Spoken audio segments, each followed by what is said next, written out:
AC, DC,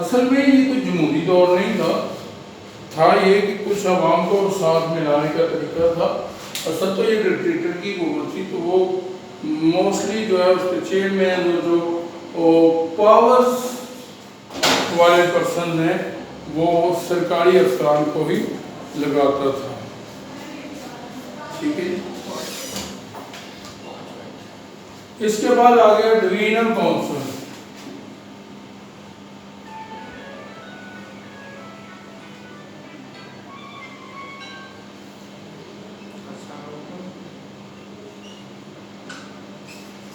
divisional council میں نے بتایا ضلع کے بعد چند اضلاع کو ملا کر مختلف قسم کے ڈویژن صوبوں کے اندر بنائے جاتے تھے ایڈمنسٹریٹیولی. ٹھیک ہے جی. اور اس کا سربراہ جو ہے وہ کمشنر ہوتا ہے ڈویژن کا. سربراہ کمشنر. یہ ایک سرکاری افسر ہوتا ہے. بیوروکریٹ ہوتا ہے. بیوروکریٹ میں نے آپ کو بتایا ہوا ہے کون لوگ ہوتے ہیں. تو بیوروکریٹ ہوتا ہے یہ. ڈویژنل کونسل بنیادی جمہوریت کے نظام کی آخری منزل تھی اور ہر ڈویژنل کونسل سرکاری نامزد کردہ اور منتخب اراکین پر مشتمل تھی. کچھ سرکاری ہوتے تھے نامزد لوگ. نامزد لوگ کون تھے؟ یہ سرکاری افسران. یہ میں نے ادھر بھی لکھا ہے سرکاری افسران حکومتی اور کچھ منتخب ہوتے تھے.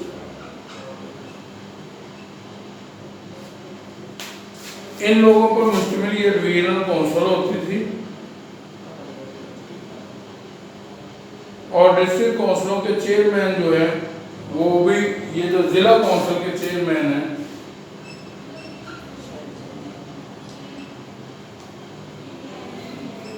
کون ہوتے تھے ضلع کونسل کے چیئرمین کی بتایا ابھی ڈپٹی کمشنر.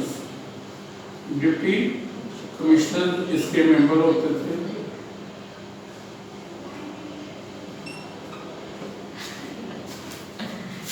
اور ڈویژنل کونسل جو ہے اس کا چیئرمین جو ہے میں نے بتایا کمشنر ہوتا ہے. ڈویژنل کونسل اپنے متحد کنٹرولمنٹ بورڈر اور مقامی اداروں کی سرگرمیوں میں جو ہے وہ اپنا ربط قائم کرتی ہے اور ڈویژن کے لیے ترقیاتی اسکیمیں مرتب کرتی تھی اور حکومت کی جاری کردہ ہدایات پر عمل کرتی تھی. یہ اس کی سارے سٹیپس ہیں. اب ہم دیکھتے ہیں اس نظام کی افادیت تھی یا نہیں تھی. Utility of that system. نظام کی افادیت.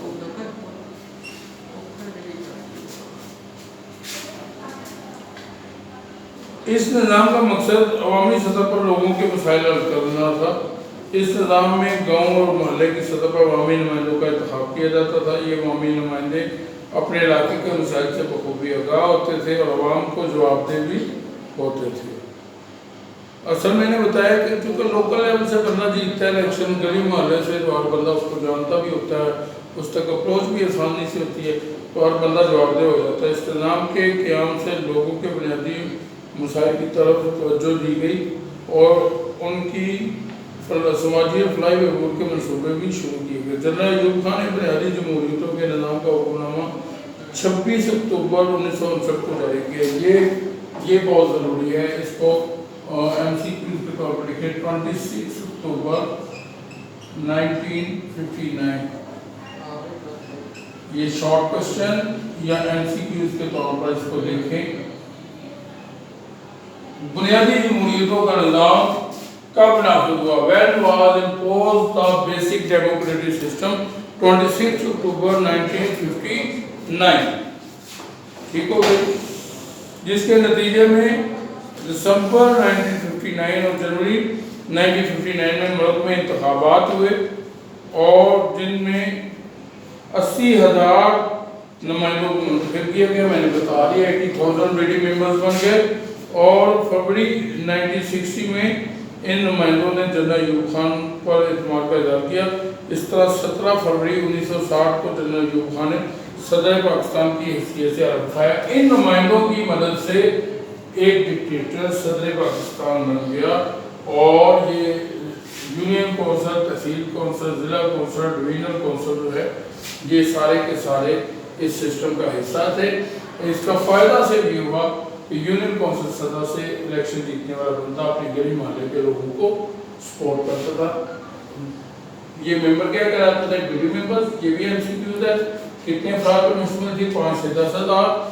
سب کونسل، تھانہ کونسل، تحصیل کونسل کا سربراہ، سب ڈویژنل افیسر اور تحصیلدار، ڈپٹی کمشنر، ضلع کونسل کا سربراہ تھا اور ڈویژنل کونسل کا سربراہ کمشنر ہے۔ یہ سارے ایم سی کیو اور شارٹ کوسچن کے طور پر دیکھیں۔ اللہ تعالیٰ ہمارا آمین ناصر ہو۔ Thank you.